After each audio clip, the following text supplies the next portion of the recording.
काशी में ज्ञानवापी को लेकर जो सर्वे शुरू हुआ था पिछले दिनों, 2 दिन उसकी कोशिश की गई सर्वे कराने की, फोटोग्राफी कराने की, लेकिन वो कोशिश सफल नहीं हो पाई, प्रतिरोध हुआ।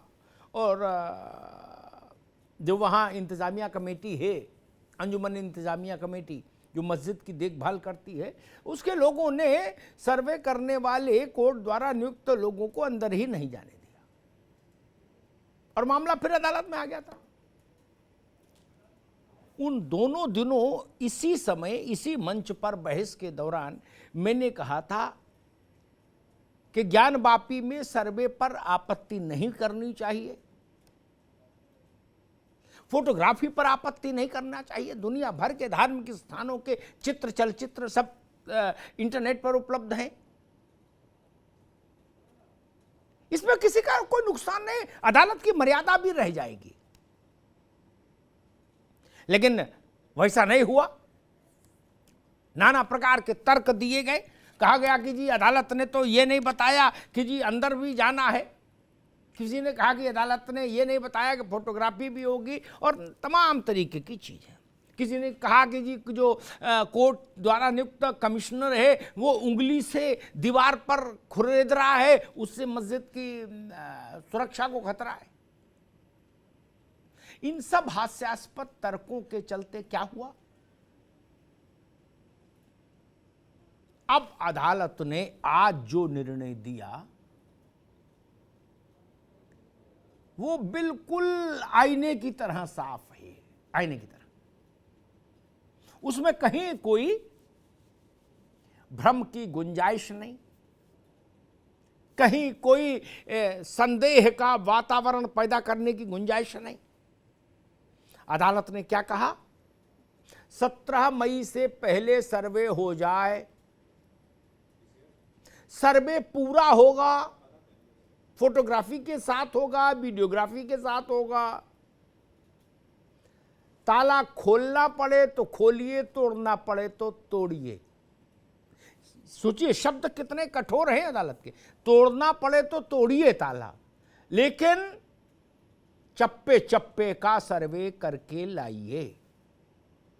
और जो अदालत के इस निर्णय के विरुद्ध वहां बाधाएं पैदा करे, अदालत ने कहा शासन उसके विरुद्ध मुकदमा दर्ज करे और जेल भेजे। यह परिस्थिति क्यों पैदा हुई, क्योंकि सामान्य, सहज और सरल ढंग से काशी में ज्ञानवापी परिसर का सर्वे नहीं होने दिया गया। आज 3 मामले थे उत्तर प्रदेश में अदालती कटघरे में।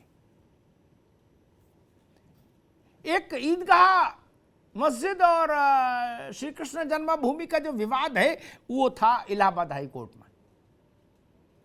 उस विवाद पर भी कोर्ट ने एक निर्णायक रुख लिया और उसने मथुरा के डिस्ट्रिक्ट कोर्ट से कहा कि इस मामले से जुड़ी जितनी भी याचिकाएं हैं उन सबको इकट्ठा करिए और 4 महीने के भीतर सबका निस्तारण कर दीजिए। हाईकोर्ट डिसाइसिव था, निर्णायक था, आज उसकी टोन निर्णायक थी। उसने मथुरा की जिला अदालत से कहा कि पक्ष या प्रतिपक्ष का कोई आदमी अगर अदालत में नहीं भी उपलब्ध है तो भी आप प्रक्रिया जारी रखिएगा और 4 महीने के भीतर सारी याचिकाएं निस्तारित करिए। यानी ये मैटर 4 महीने के भीतर समाधान तक पहुंच जाए जिला अदालत के स्तर पर। और तीसरा मामला था जिसकी चर्चा विश्व भर में हो रही थी, वो था ताजमहल का। अयोध्या में भारतीय जनता पार्टी के एक अयोध्या के कार्यकर्ता ने इलाहाबाद हाई कोर्ट में ये आवेदन किया कि ताजमहल में जो 20-22 कमरे बंद हैं वो कमरे खोले जाने की इजाज़त दी जाए और वहाँ कोर्ट एक सर्वे का आदेश दे, कोर्ट कमिश्नर तैनात किया जाए और इस बात की पड़ताल की जाए कि उस तहखाने में जो बंद कमरे हैं उनमें कहीं हिंदू मंदिरों से जुड़ी मूर्तियां और वैसे प्रतीक चिन्ह तो नहीं है जिसके कारण वो कमरे बंद हैं। अदालत ने आज याचिका करने वाले उन सज्जन को भी बहुत ही निर्णायक ढंग से समझा दिया। अगर मैं सरल भाषा में कहूं कि उसका मंतव्य क्या था, तो यह था कि अम्मा पढ़े लिखी भी हो कि नहीं। अदालत शायद ये कहना चाह रही थी। हाई कोर्ट ने कहा कि जाइए, पढ़िए लिखिए, एमए बीए करिए, पीएचडी करिए, रिसर्च करिए, तब आप समझ पाएंगे। आप कहां चले आए? कल आप कहोगे कि हाई कोर्ट में चैम्बर खाली करें जज साहब, हम इसके नीचे खुदाई करेंगे, इसके नीचे देखेंगे। ये सब कुछ नहीं। और अदालत ने उस याचिका को खारिज कर दिया, उस एप्लीकेशन को। और मजे की बात, उस मामले में, ताजमहल वाले मामले में, उत्तर प्रदेश सरकार और केंद्र सरकार दोनों ने इस मांग का विरोध किया था आज कि वहां कमरे खोले जाएं। दोनों सरकारों ने। पता नहीं वो किस झोंक में वो अदालत के पास याचिका लेके आ गए सज्जन, लेकिन अदालत ने उस मसले को भी बहुत निर्णायक ढंग से आज निस्तारित कर दिया। ये तीन परिदृश्य आज बने, दो इलाहाबाद हाई कोर्ट में बने और एक बनारस जिला अदालत में बना। इन तीनों परिदृश्यों के अपने अपने मायने हैं। अगर अदालत के आदेश का पहले ही वो हो गया होता पालन, तो आज अदालत को इतने तीखे अंदाज में फिर फैसला देने की जरूरत नहीं पड़ती कि ताला बंद हो तो खोलो और नहीं खुले तो तोड़ो, और चप्पे चप्पे का सर्वे हो, अंदर बाहर सब, और वीडियोग्राफी कराइए। और यही कोर्ट कमिश्नर रहेगा। इन्हीं मसलों पर पिछली बार हंगामा था ना। अगर हंगामा नहीं होता तो न्यायालय का मान भी रह जाता, इंतजामिया कमेटी का मान भी रह जाता नहीं, और सद्भाव भी बना रहता। मोइन पठान साहब जी, मोहतरम अमिताभ वाजपेयी जी, अग्निहोत्री साहब, मैं आपसे मुखातिब हूँ जी। 1991 में स्पेशल वर्शिप एक्ट जो आया है, उसमें केवल बाबरी मस्जिद और राम जन्मभूमि का जो मामला अदालत में चल रहा था, उसके अतिरिक्त तमाम ही हिंदुस्तान के पूजा स्थलों के बारे में जो 1947 से पहले की स्थिति थी, वही स्थिति रहेगी। कोई भी पूजा स्थल दूसरे पूजा धर्म के पूजा स्थल में बदला नहीं जाएगा। 1991 में स्पेशल वर्शिप एक्ट ने ये तय कर दिया। अब एक बात मैं आपके माध्यम से तमाम हिंदुस्तान से कहना चाहूंगा, उस हिंदुस्तान को कहना चाहूंगा जिस हिंदुस्तान के लिए हम कहते हैं सारे जहां से अच्छा हिंदुस्तान हमारा। हिंदुस्तान पे हमने 950 बरस तायेदारी की है, और इस हिंदुस्तान की आबो हवा से, इस हिंदुस्तान की जमीन से, आसमान से, यहाँ के चप्पे चप्पे से मोहब्बत की। और जाहिर सी बात है, अंग्रेजों को हम हिंदुस्तानियों का सबसे बड़ा दुश्मन मानते हैं, इंडिविजुअली हम मुसलमानों का सबसे बड़ा दुश्मन मानते हैं। अगरचे औरंगजेब के शासन काल यानी जहांगीर के अंत और औरंगजेब की स्टार्टिंग में फ्रांसीसी और अंग्रेज यहाँ पर नहीं आए होते, तो शायद आज तक मुगलिया हुकूमत इसी तरह से चलती आती जैसे 950 बरस पहले से दीगर हुकूमतों के साथ मुगलिया काल चला। मैं यहाँ पर आज की बात पर आता हूँ। आज हिंदुस्तान की आजादी के बाद हमें 3 सेवाओं का माध्यम मिला है, व्यवस्थापिका, कार्यपालिका और न्यायपालिका। इन तीनों को इसलिए अलग रखा था कि हिंदुस्तान के नागरिकों को विभिन्न 3 मोहित साहब, अब डिटेल में बाद में जाएंगे, अभी सबसे एक एक कमेंट ले ले। मेरा प्रश्न आज बड़ा सरल था, उसको सामान्य जनता की भाषा में कहूं तो पहले वाला आदेश मान लिए होते तो ये बवाल नहीं होता ना। मैं इतनी बात के लिए बहस करने आया हूं, बाकी कहानी मेरी अब रुचि नहीं। वो अदालत में देखेगी भैया। और जो बात मोइन भाई ने कही ना, उस पर मैं एक तथ्य रख दूं, बाकी तो मुंडे मुंडे मतिर भिन्ना सारे विद्वान लोग अपनी अपनी बात कहेंगे। पूजा स्थल विधेयक सर्वे, वीडियोग्राफी, फोटोग्राफी को प्रोहिबिट नहीं करता। अगर किसी ने ये कहा होता, ऐसा मुकदमा लेके कोई अदालत गया होता कि इस ज्ञान वापी मस्जिद को मुंसिफ जो है बनारस के जज साहब जो हैं ये विश्वेश्वर महादेव मंदिर घोषित कर दें अभी अदालत में, तो जज साहब कह देते भैया ये पूजा स्थल विधेयक लागू है, ये खत्म करा लाओ तो फिर हम आगे इंतजाम करें, और नहीं तो बाहर कचौड़ी बिक रही है बढ़िया गरम, खाओ जलेबी के साथ और चाय पियो और मौज लो। मैं तो लोक भाषा में बात करने वाला आदमी हूं, ज्यादा अंग्रेजी और डिटेल और गंभीर बात से जनता को कोई लाभ नहीं। वर्षीय पूजा पूजा स्थल विधेयक जो नरसिंह राव के समय में था वो लागू ही नहीं है अभी इस स्टेज पे।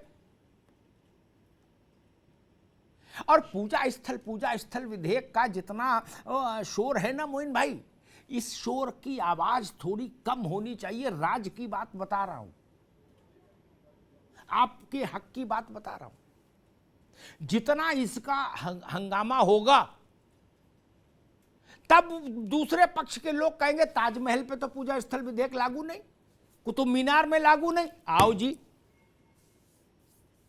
अब निपटेंगे। तब वहां तो पूजा स्थल विधेयक लागू नहीं। एक मकबरा स्थल है, दूसरा ना मकबरा है ना पूजा है, वो तो फिर कुतुब मीनार है बस। इसलिए है सब चीजों को आंख कान खोल के अपन देखें। मां यति चेतनानंद जी, बनारस पर एक फैसला आया ज्ञान वापी पर, एक फैसला श्री कृष्ण जन्मभूमि और ये ईदगाह शाही मस्जिद के जो झगड़े हैं उन पर आया, और एक जो आप लोगों ने एक अत्युत्साही वर्ग पैदा कर दिया है जो दिन भर टाइप करता रहता है पिटीशन है, गूगल में जहां जहां देख लेता है, व्हाट्सएप पे कहां कहां पिटीशन हो सकती है वहीं ठोक देता है। क्या ताजमहल में फिर पिटीशन हुई, और उसका होना वही था जो पहले भी हो चुका। पहले भी यहां ऐसे कई मुकदमे आ चुके ताजमहल के। इसलिए जज साहब को कहना पड़ा कि भाई कभी टाइम निकाल के पढ़ लिख लिया करो, क्योंकि आजकल पढ़ने लिखने की समस्या तो बहुत भारी हो गई है। चेतनानंद जी,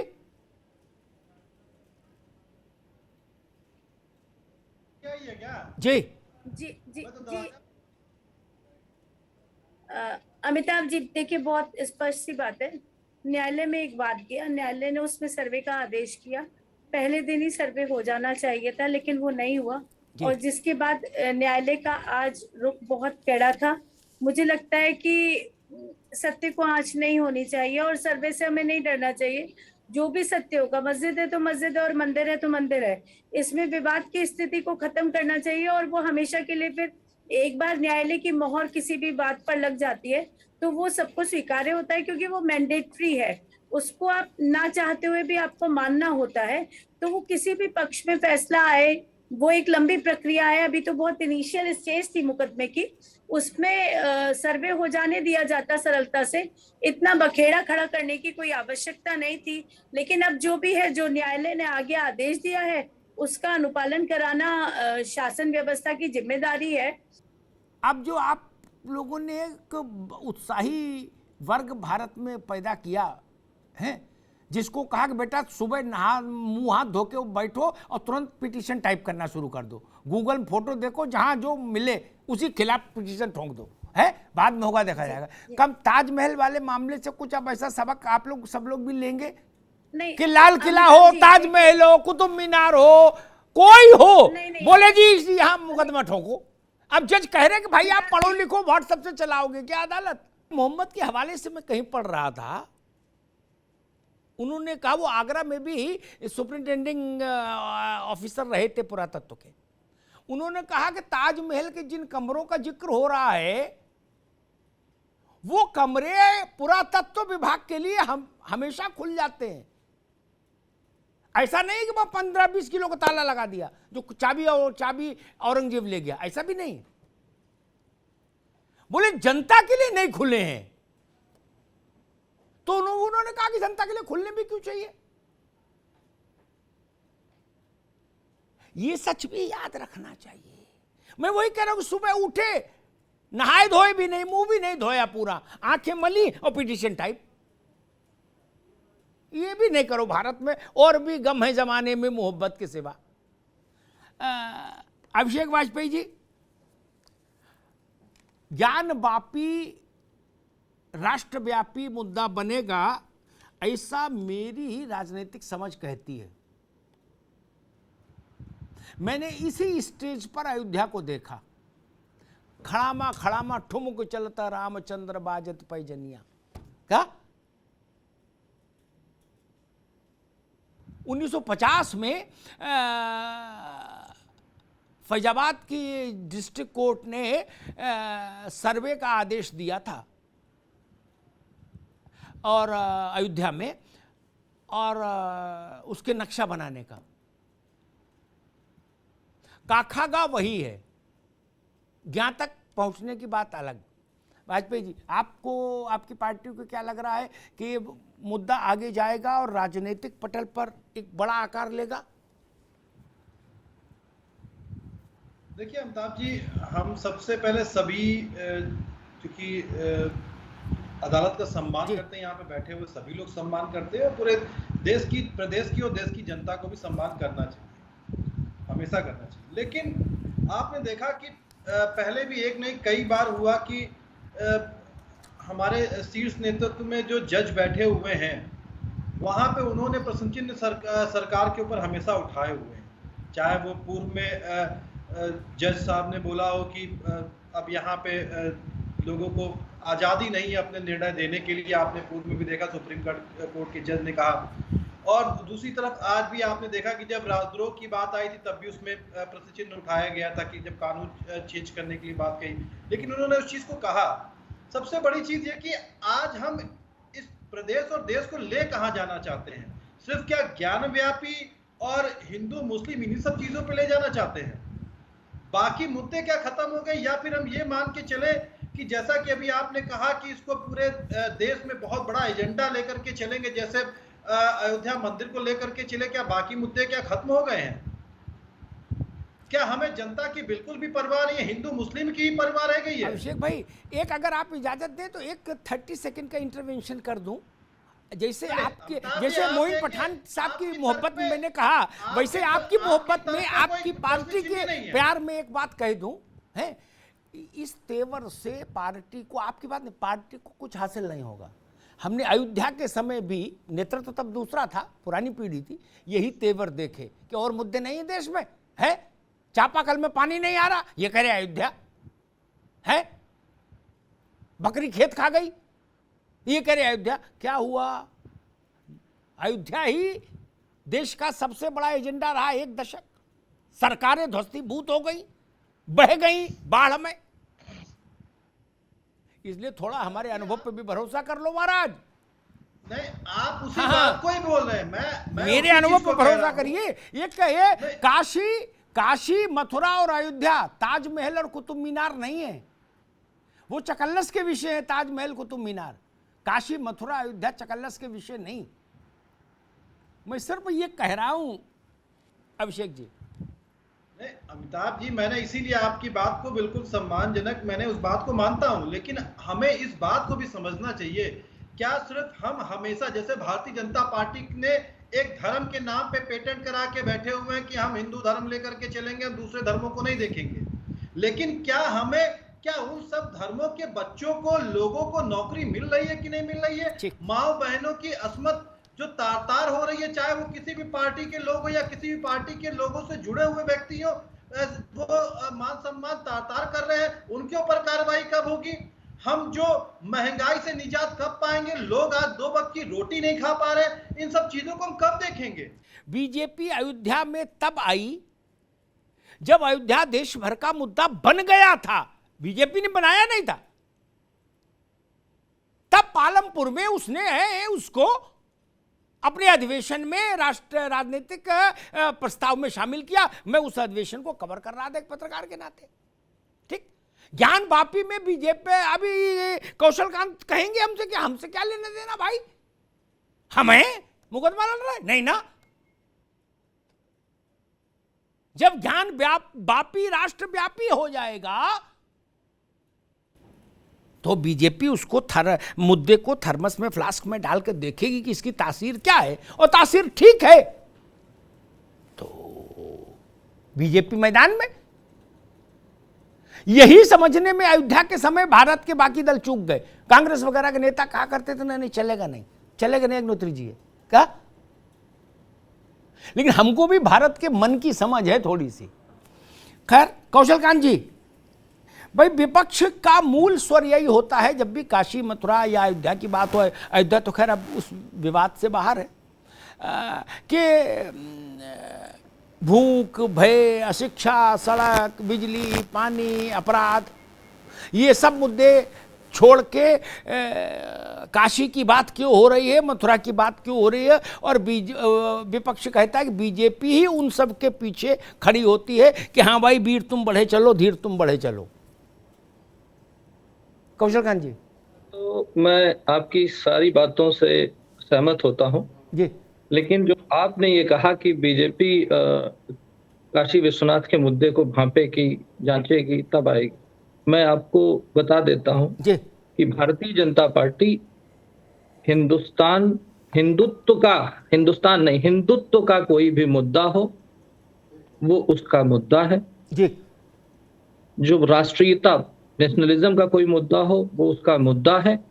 तो एक बहुसंख्यक आबादी जिसने हमें आदेशित किया है उसकी इच्छाओं को स्थापित करने के लिए हम वो काम करते रहेंगे। आप उसको किसी भी नजरिए से देख सकते हैं। जैसे आप साफ गोई से बोलते हैं, मैं भी प्रवक्ता हूं लेकिन फिर भी मैं साफ गोई से बोल रहा हूं कि भारतीय जनता पार्टी की जितनी आइडियोलॉजी मैं समझाऊं और जितना मैं जाना हूं छोटे से अपने इतिहास में, करियर में, मुझे लगता है कि आज की भारतीय जनता पार्टी हिंदुस्तान का हिंदुत्व, नेशनलिज्म और सबका साथ सबका विकास, सबका प्रयास के साथ सबके विश्वास को जीतने का पूरा काम कर रही है। अब हम आते हैं आपके इस काशी विश्वनाथ वाले मुद्दे पे। काशी विश्वनाथ वाले मुद्दे पे एज ए सरकार, एज ए पॉलिटिकल पार्टी, सत्ताधारी, हमारा ये मानना है कि जो भी कोर्ट का आदेश है उसको स्थापित करना, उसको लागू करना हमारा कॉन्स्टिट्यूशनल बाउंडेशन, और हम उसको करेंगे। मैं अपने बात को खत्म कर रहा हूं इसलिए क्योंकि मैं आपसे अनुरोध करूंगा कि ये जो आदेश आया है इस कोर्ट का, इस कोर्ट के आदेश के दूसरे पन्ने के सेकंड पैरा को कृपया आप इस चैनल पे दिखाएं और उसमें उस दर्द को पढ़ें जिस दर्द को 950 साल तक झेला है हिंदुस्तान ने, और आज भी एक जज झेल रहा है। जो अभी हमारे मुस्लिम स्कॉलर साहब बैठे हुए हैं, उन्होंने कहा 950 साल से हम बता रहे हैं। ये तो 950 साल से बता रहे हैं अमिताभ जी। हम यहाँ पे कितने सालों से हम गिन भी नहीं सकते। हजारों सालों से ये सभ्यता चली आ रही है जिसके लिए भारतीय जनता पार्टी आज लड़ रही है। मैं आपसे रिक्वेस्ट करूंगा, मैं अपनी बात खत्म करता हूं, उसका दूसरा पेज, इस जजमेंट के दूसरे पेज का सेकंड हाफ कृपया दिखाएं और एक बार पढ़ें, फिर देश को पता चलेगा कि उसके वोट की क्या ताकत होती है और भारतीय जनता पार्टी क्या कर सकती है। जिस बात पर कौशलकांत बार बार जोर दे रहे थे उस पर मेरा मत ये है कि उत्तर प्रदेश सरकार इस बात को सुनिश्चित करे कि 17 से पहले जो भी तिथि तय हो वहां स्थानीय प्रशासन की सुविधा से सर्वे की, उस तिथि पर ऐसा बंदोबस्त हो कि फिर हिंदुस्तान में कश्मीर से कन्याकुमारी, असम से गुजरात तक किसी जज को यह लिखने की जरूरत नहीं पड़े कि हमको जान का खतरा है। पिन ड्रॉप साइलेंस में सर्वे होना चाहिए, पिन ड्रॉप साइलेंस में। अपने अपने घरों में रहिए, वहां दुखी होइए, सुखी होइए, जो करना वहां करिए। ढोल बजाना तो वहां बजाइए और दुखी होना तो वहां घर में होइए। सड़कें साफ होनी चाहिए काशी की, ऐसा कराइए, कौन रोकता है? इसके लिए पुलिस लगानी हो पुलिस लगाइए, पैरामिलिट्री फोर्स लगानी हो पैरामिलिट्री फोर्स लगे, और मान रखना है न्यायालय का और जजों के मन से भय निकालना है तो आर्मी भी लगानी पड़े तो काशी में लगाइए। एक छेनी से ताला टूटना चाहिए, एक हथौड़ी से सीधे अंदर। क्या तमाशा है और क्यों तमाशा है? यह अच्छा नहीं लगता कि जज ये लिखें, मैंने पढ़ा है, मैं उसको यहां रख के और कटुता नहीं बढ़ाना चाहता, लेकिन ये सरकार की जिम्मेदारी है, जवाबदारी है। और एक बात बड़ी कही मेरे मित्र मोइन साहब ने कि मूर्ति पूजक देश है, कहीं भी मूर्ति निकल सकती, ठीक बात है। लेकिन मैं बहुत विनम्रता से कहूंगा, मैं उन लोगों में से नहीं, मोइन पठान, जो लाल किला, कुतुब मीनार और ताज मानसिंह और होटल ओबेराय और जहां जो अच्छी बिल्डिंग दिखे उसी पर पिटीशन लगा दें और कहीं इसके नीचे मंदिर है। मैं इन सब बातों में नहीं पड़ता कि जामा मस्जिद में भी शिव मंदिर है और वहां भी है, यहां भी, ये सब नॉनसेंस, कुछ नहीं, मैं नहीं पढ़ता। लेकिन मुझे ये भी मंजूर नहीं कि ये कहने की कोई कोशिश करे काशी, मथुरा और अयोध्या के संदर्भ में कि ये तो मूर्ति पूजकों का देश है, मूर्ति तो कहीं भी निकल सकती। ये ठीक नहीं, ये फिर हिमाकत हो जाएगी। उन 3 जगहों को आपको छोड़ना होगा, ये कहने से बचना होगा उन 3 जगहों पर। मुझे बता दीजिए एक हिंदुस्तान का दृष्टांत। अभी आपने तमाम लोगों के उद्धरण पढ़े, हर जगह के लिए अलग अलग इतिहासकारों ने अपने अपने ढंग से लिखा है, उसके कई कारण हो सकते हैं, ऐसा क्यों लिखा और वैसा क्यों नहीं लिखा, मैं इस विवाद में नहीं जाना चाहता।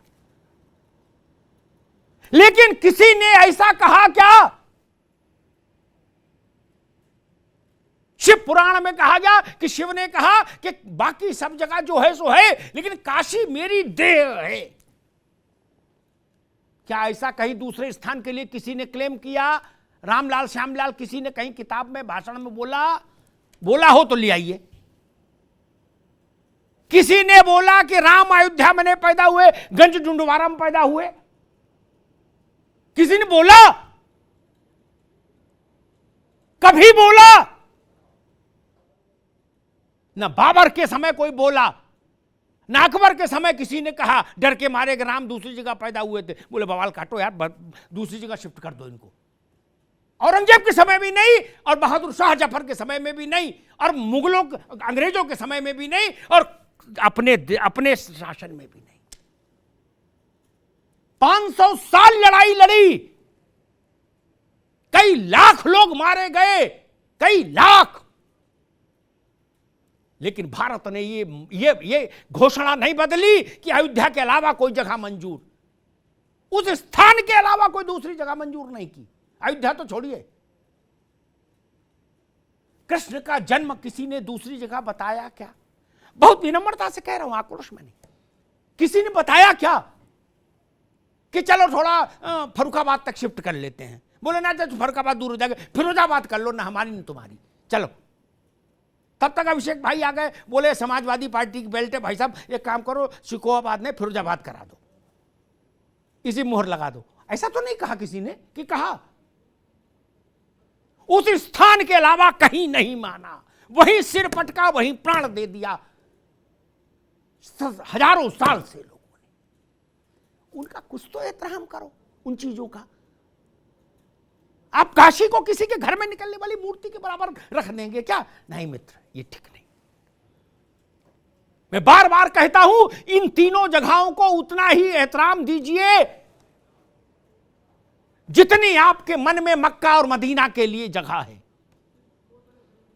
जितने मेरे ईसाई मित्रों के मन में वेटिकन सिटी के लिए जगह है, जितना सिख भाइयों के मन में गोल्डन टेम्पल के लिए जगह है, जितना बौद्धों के मन में भगवान गौतम बुद्ध के परिनिर्वाण और जन्म लुम्बिनी के लिए जगह है।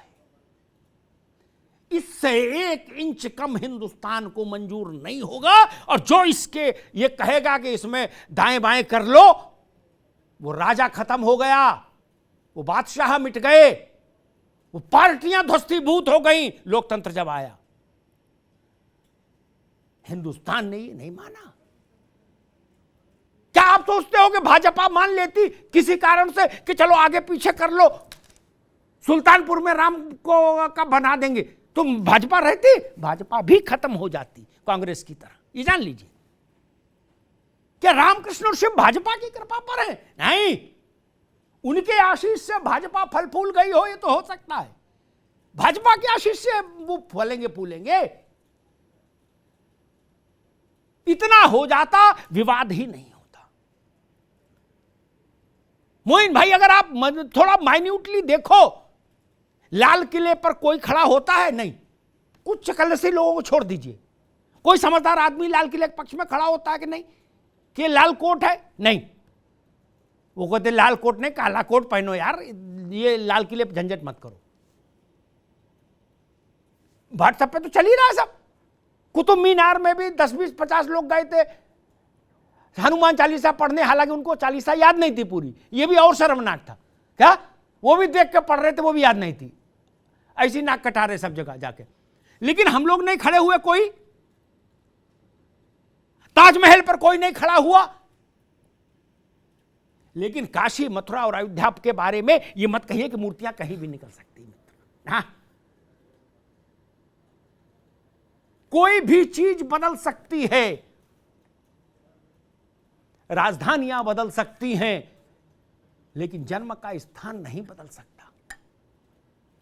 इस पर बहुत बहस हुई अयोध्या के समय, और दुनिया भर में बहस हुई। अली मियां जैसे आलिम लोग थे उस वक्त, लेकिन कभी देश ने यह नहीं स्वीकार किया। मैं जहां पैदा हुआ मैं वहीं पैदा, और वो स्थान कैसे बदल सकता बताइए आप। भारत ने कभी कोई कंप्रोमाइज नहीं तो अकबर और बाबर के समय में मसला निपट गया होता। ये लड़ाई क्यों होती 500 साल? नवाब तो राजी थे कि भाई ले दे के कर लो ऊपर नीचे।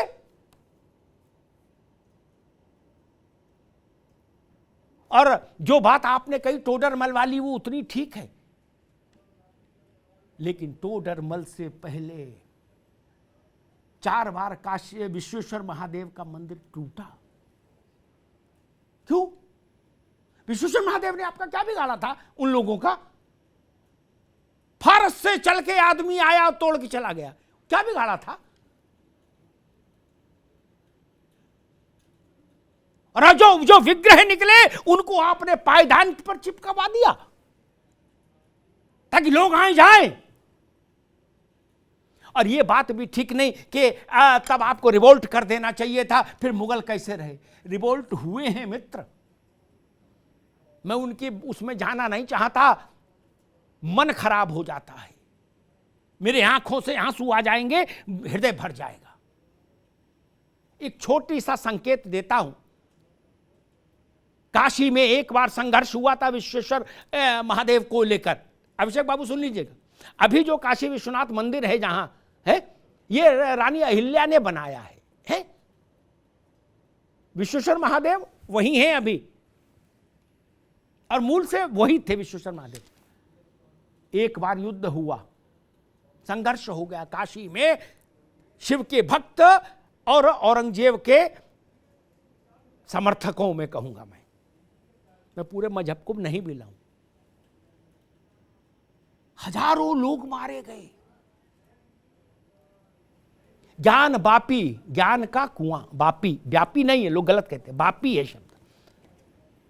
उसमें मालूम क्या हुआ था पठान साहब? उसमें एक ऐसे जानवर को मारकर उसका रक्त डाल दिया गया बाल्टियों से, जिसको हिंदू पवित्र मानते हैं। मैं नाम भी नहीं लूंगा। ये क्या था? ये क्या था? और फिर आप ये कहो कि भाई आप जिहाद क्यों नहीं कर दिए, आप लड़ाई क्यों नहीं कर दिए, आप मुगलों को भगा क्यों नहीं दिए? कोई सरकार खिलाफ उल्टा सीधे काम करने लगती है तो भी 5 साल लग जाते हैं। चुनाव में उससे निपट सकते, चुनाव के बीच में क्या करेंगे? और राजशाही में तो चुनाव भी नहीं था। और क्या कर सकते थे उसका एक उदाहरण देके बात समाप्त कर दूंगा। मित्रों को याद भी होगा, अभिषेक बाबू, मोइन भाई, इसी विश्वेश्वर महादेव के शिवलिंग को लेकर जब औरंगजेब ने आक्रमण किया इसको ध्वस्त करने के लिए, तब की बात, विश्वेश्वर औरंगजेब ने जब का आदेश से जब इस पर हुआ, महंत शिवलिंग को लेकर कुएं में कूद गए जीवित। उन्होंने कहा हम बच नहीं सकते, इनके पास शक्ति है। तो अपना स्वाभिमान और महादेव का मान बचाने के लिए जिंदा कूप में कूद गए। और कैसे लड़ते? तलवार से कोई मुल्क कैसे लड़ सकता है? इसके अलावा कल इतिहास कह दे यूक्रेन भी नहीं लड़ा रूस से, तो क्या मान लेंगे? हम देख रहे हैं ना लड़ाई।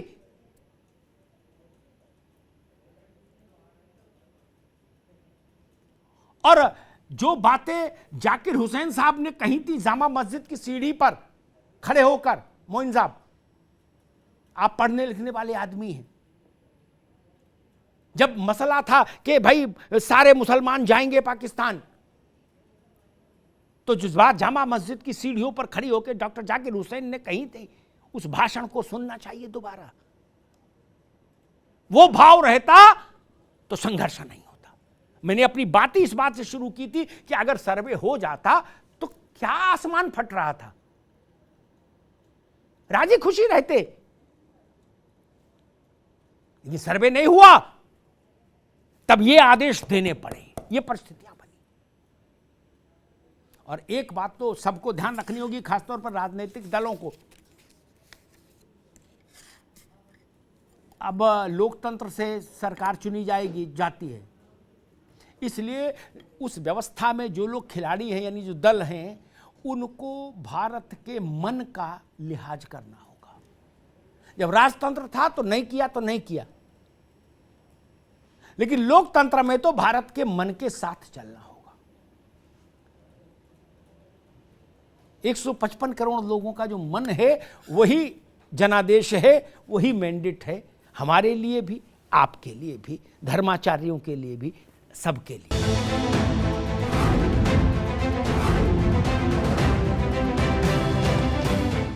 ज्ञान वापी का मामला सुप्रीम कोर्ट आ गया, आना भी था। इतना बड़ा विषय, ऐसा कैसे हो सकता है कि उसको चुनौती नहीं दे दूसरा पक्ष?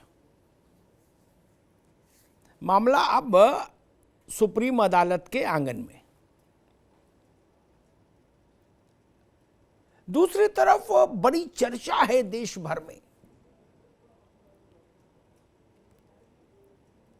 विशेष रूप से बुद्धिजीवी वर्ग और मुस्लिम पक्ष, दोनों में इस बात को लेकर बड़ी चर्चा है कि 1991 में जो पूजा स्थल कानून बना,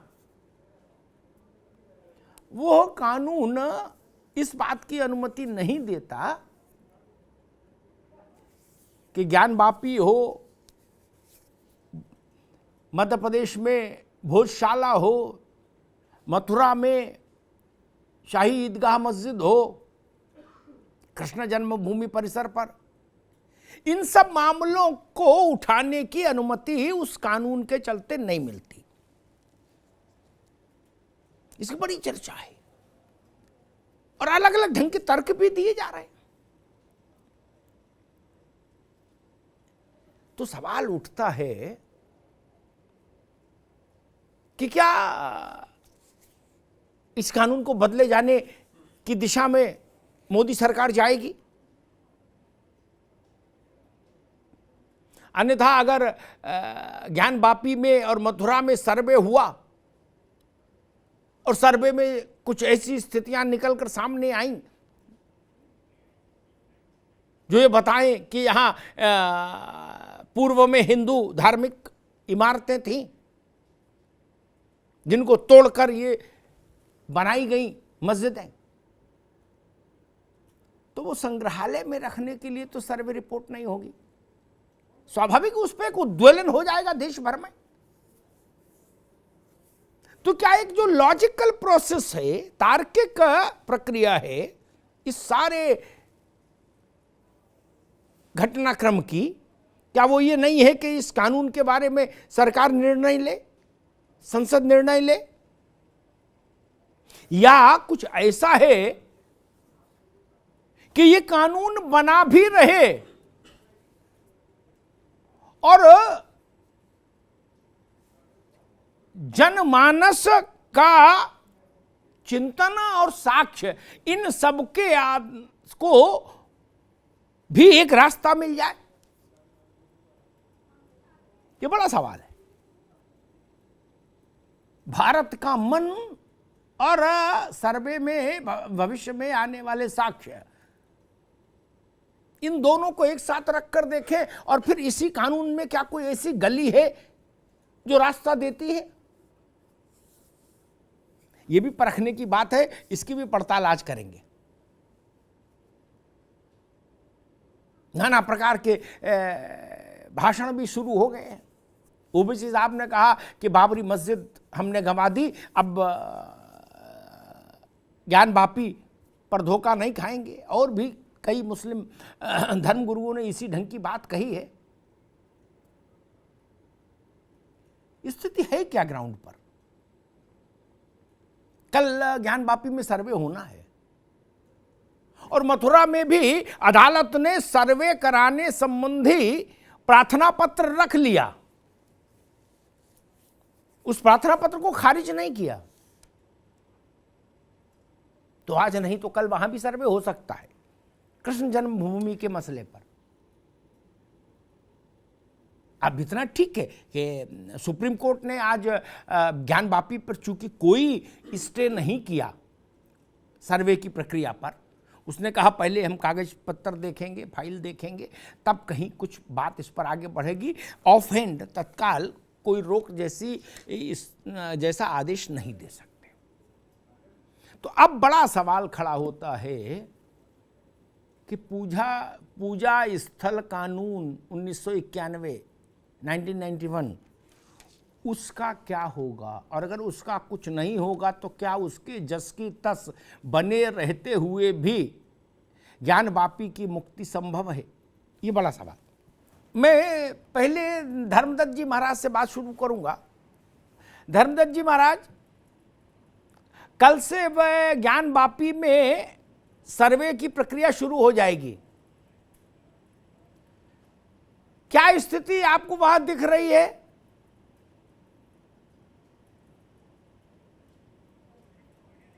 आज अभी कुछ ऑडियो में समस्या।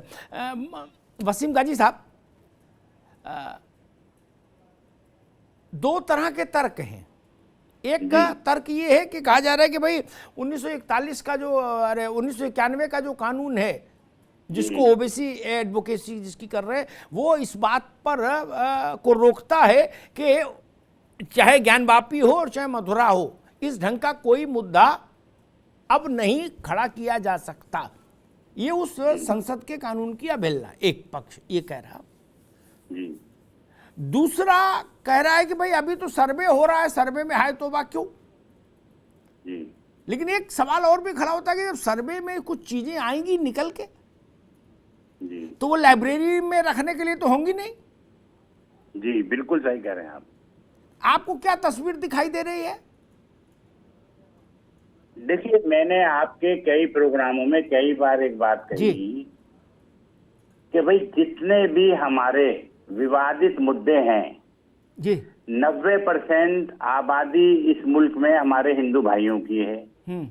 एक बार सारी जितनी भी मस्जिदें हैं या इबादत गाहें हैं या ताजमहल है या जो भी, उनकी एक बार लिस्ट बन जाए, उनको सुप्रीम कोर्ट में जो है एक ही बार में जो है सारी लिस्ट को दे दिया जाए, उस पर सुप्रीम कोर्ट सुनवाई कर ले या पार्लियामेंट के दोनों सेशन सुनवाई कर लें या वजीर आजम हमारे नरेंद्र मोदी साहब कोई उसमें जियो ऑर्डिनेंस ले आए और सब लोग उसको मान लें। क्योंकि मेरी जो समस्या है इस वक्त वो मंदिर मस्जिद से ज्यादा श्रीलंका के और म्यांमार के जो हालात हैं इकोनॉमिक, वो है ये जो मसला है ये हम सुप्रीम कोर्ट पे छोड़ दें, ना इसमें कोई हिंदू पक्ष बात करे ना मुसलमानों का पक्ष बात करे।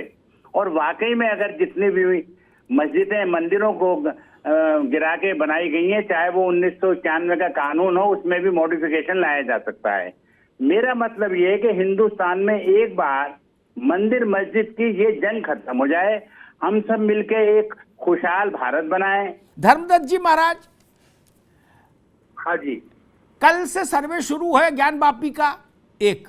हाँ, दूसरा पक्ष के ओवैसी कह रहे हैं कि बाबरी मस्जिद में धोखा खा चुके, अब ज्ञानवापी में धोखा नहीं खाएंगे किसी सूरत में। हाँ, मौलाना शाहबुद्दीन कह रहे हैं कि जो मुसलमान है वो खामोश नहीं बैठेगा अगर ज्ञानवापी की ओर देखा। हाँ, इसमें जो क्या है कि दूध का दूध पानी का पानी हो जाना है। जी। ओवैसी साहब भाजपा के ही टपोरी है।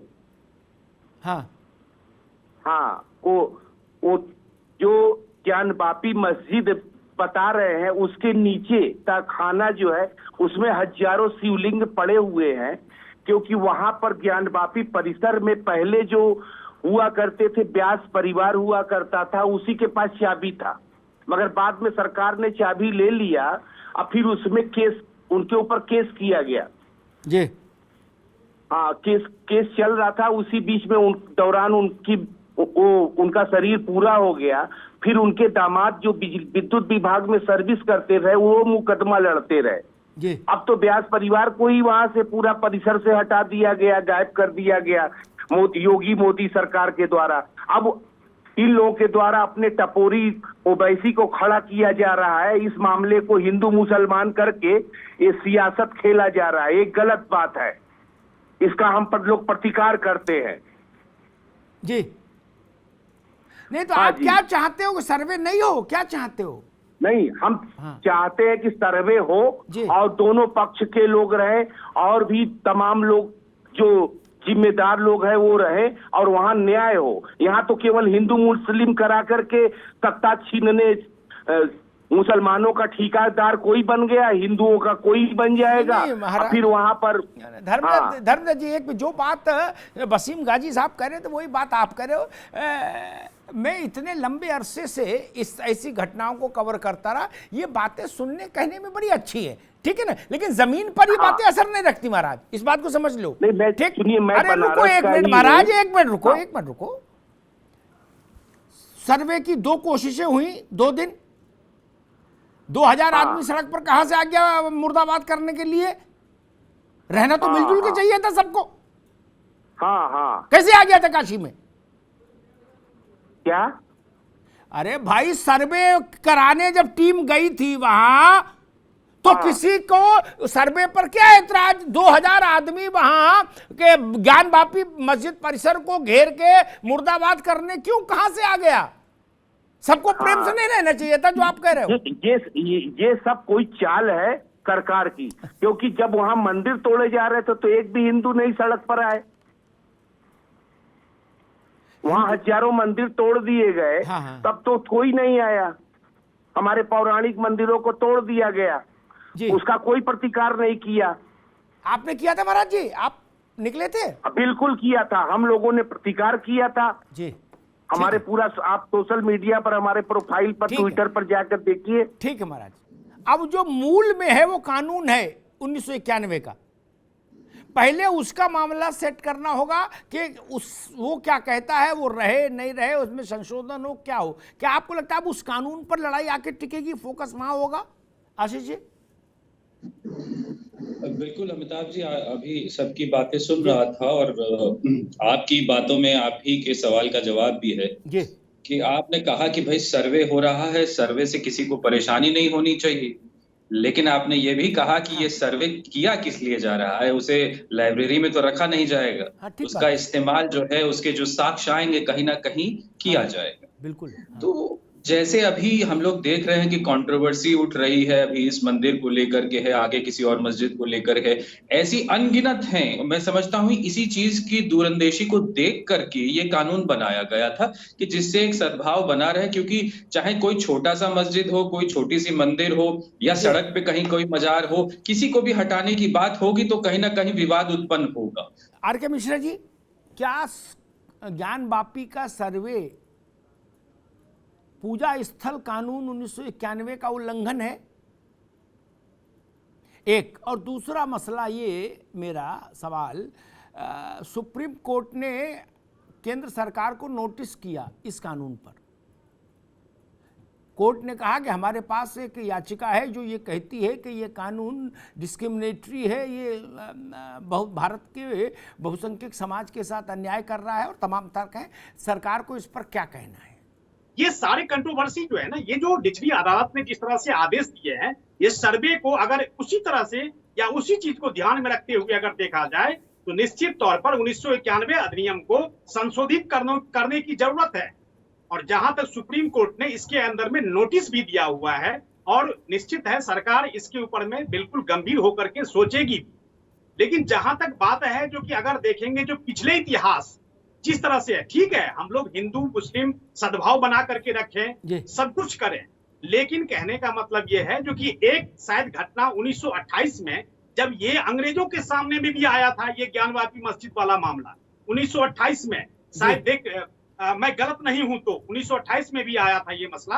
और उस समय में मौजूदा सर्वे करने के बाद जो अंग्रेजों द्वारा जो शासित प्रदेश था वहां पर उन्होंने हिंदू पक्ष को दे दिया। अगर ये कहेंगे जो कि 1947 के बाद का, तो मैं कह रहा हूं ये 1928 का है। तो मैं ये सब चीज कहने के बाद सारे चीज को अगर मैं निचोड़ करूं और सारांश करूं तो मुझे लग रहा है 1991 वाले को संशोधित करने की जरूरत है और हिंदू और मुस्लिम सद्भाव बना रहे, न्यायालय की अवमानना न हो। जैसे इससे पहले जो 2 सर्वे हुआ है उसमें वहां पर बाधा उत्पन्न की गई और उस तरह के बाधा उत्पन्न न हो, निश्चित तौर पर इस पर हम सबको काम करना चाहिए। ठीक बात है। कभी इस पर सोचा क्या हम लोगों ने कि सैकड़ों साल से सत्यनारायण कथा होती है, पंडित जी आते हैं, जब कथा खत्म हो जाती है वसीम गाजी साहब, तो वो हाथ ऊपर करवा के यही बोलवाते हैं, धर्म की जय हो, अधर्म का नाश हो, प्राणियों में सद्भाव हो, विश्व का कल्याण हो। ठीक। मैं सोचा कि आखिर सैकड़ों साल से ये बात लाखों लोग करोड़ों लोग कह रहे, आज तक ऐसा हुआ क्यों नहीं? मैंने दिमाग लगाया इसमें थोड़ा, तो ये बात समझ आई। आशीष भाई, वोकल कॉर्ड से कोई असर नहीं होता क्या? वोकल कॉर्ड से निकली हुई साउंड का कोई असर नहीं होता क्या? उसके पीछे तप होना चाहिए, प्यूरिफिकेशन ऑफ सोल हो चुका हो तब बोलिए, तब आपकी बात सुनी जाएगी। उदाहरण देता हूं, गांधी जी ने कहा डू और डाई, जब उन्होंने नारा दिया था मिश्रा जी, उस वक्त गांधी जी का कुल वजन 46 किलो था क्या? मतलब ज्यादा देर खड़े रहे तो गिर पड़े क्या? पकड़ के चलाते थे लोग। उनकी बात पर भरोसा क्यों किया देश ने? क्योंकि तप था। 77 में जयप्रकाश बाबू ने कहा डरो मत अभी मैं जिंदा हूं, तो मालूम है जब मैंने उनको सुना तो कुर्सी पर बैठा के लाए गए थे जयप्रकाश बाबू, खड़े भी नहीं हो पा रहे थे। पूरा देश उनके पीछे खड़ा हो गया। आप लोग बोल के देख लो, दिन भर बोलो, मोहल्ले में भी 5 आदमी इकट्ठे हो जाएं आपके पीछे तो कहिएगा। आशीष जी गलत तो नहीं कह रहा मालिक? ऋषि ने बोल दिया, फकीर ने बोल दिया, सलीम चिश्ती ने बोल दिया तो अकबर को बेटा हो गया। आप लोग दिन भर बोलते रहो, कुछ होगा नहीं ना। नीप करोरी बाबा ने बोल दिया तो स्टीव जॉब्स हो गया, जुकरबर्ग हो गया। आप उनके पास तप है, आपके पास, हमारे पास कंठ है केवल, इसीलिए असर नहीं हो रहा। बताइए, नेताओं की बात का असर है क्या? नहीं। मैंने 2 उदाहरण दिए, गांधी और जयप्रकाश के।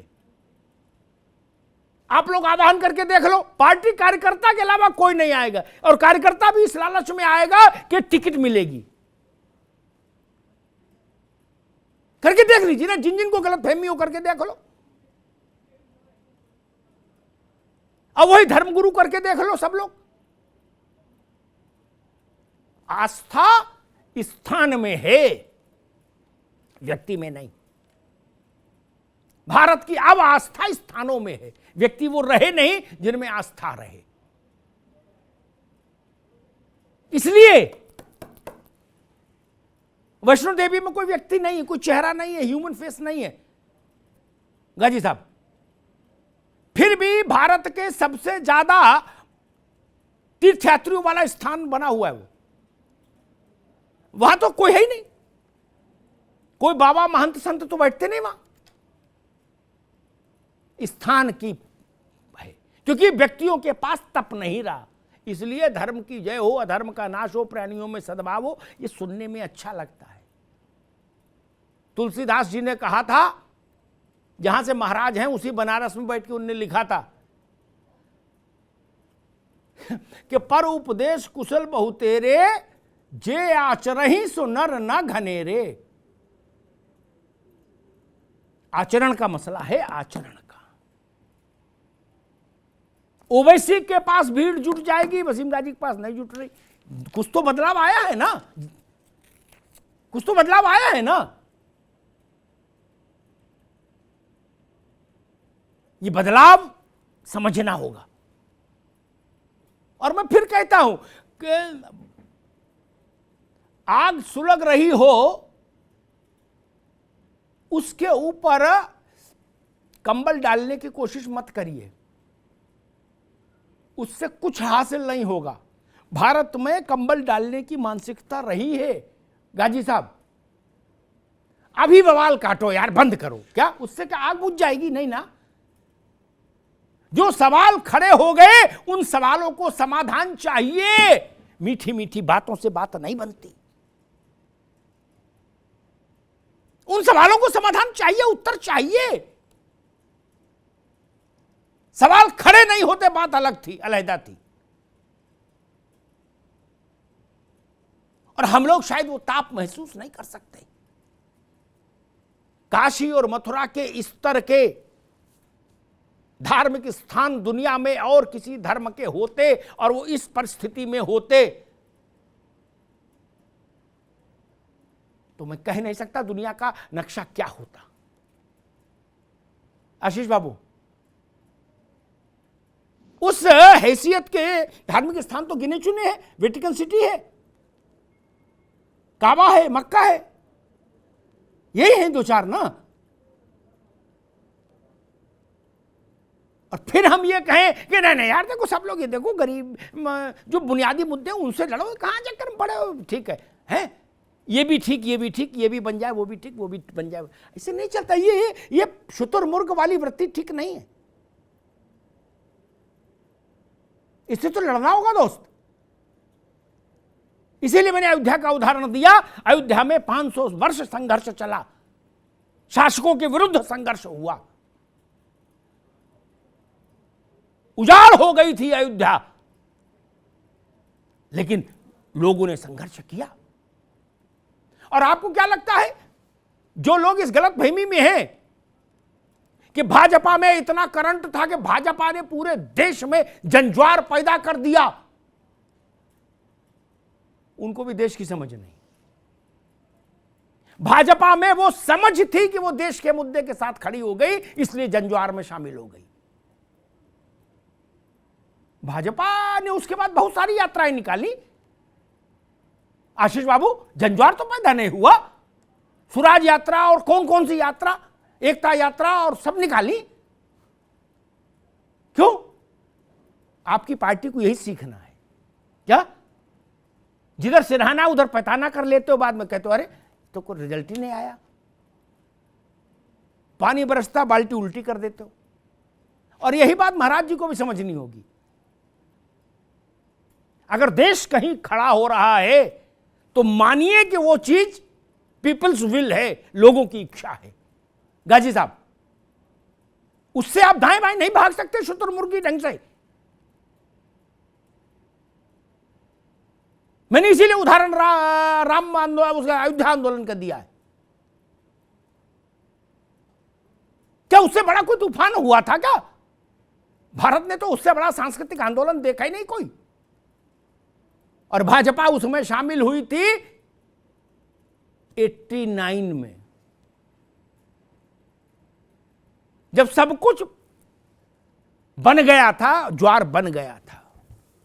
भाजपा अयोध्या को ढूंढ के नहीं लाई थी, भाजपा ने अयोध्या की माटी अपने माथे पर लगा ली तो ये इनके चेहरे पर चमक आ गई। ऐसा नहीं कि भाजपा की कृपा से रामलला विराजमान है, रामलला की कृपा से भाजपा विराजमान है, ये समझ लीजिए।